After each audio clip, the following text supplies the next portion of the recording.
C'est sous une pluie battante que Léon XIV en papa mobile remonte lentement l'allée qui mène au sanctuaire du Saint Charbel Malouf, une figure spirituelle majeure du Liban, protecteur du pays. À l'intérieur, le pape prie en français. Pour l'Église, nous demandons la communion, l'unité. Et pour le monde, nous demandons la paix. Nous l'implorons tout particulièrement pour le Liban et pour tout le Levant. Le pape a ensuite poursuivi sa visite au monastère Notre-Dame du Liban à Harissa, où des centaines de fidèles l'attendaient. Pour eux, la présence de Léon XIV est un message d'espoir.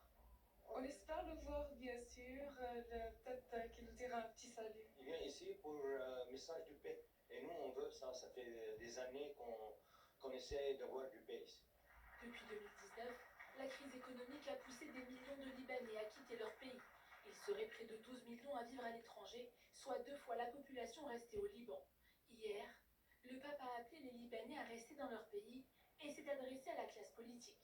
Je vous encourage donc à ne jamais vous séparer de votre peuple et à vous mettre avec engagement et dévouement au service de votre peuple, si riche en diversité. Ce voyage vise à renforcer la communauté chrétienne et à rappeler que le Liban reste, malgré les fractures, un symbole de coexistence possible entre les différentes religions. Un message spirituel donc, mais aussi politique. Il a beaucoup parlé aux fidèles, il a beaucoup parlé depuis Rome, mais cette première sortie internationale, elle est importante du point de vue international, du point de vue diplomatique, pour que la voix de ce pape, qui n'est pas encore très bien identifié sur le plan international, puisse résonner. En fin d'après-midi, le pape ira à la rencontre de 12 000 jeunes rassemblés à Bekerké, siège du patriarcat maronite.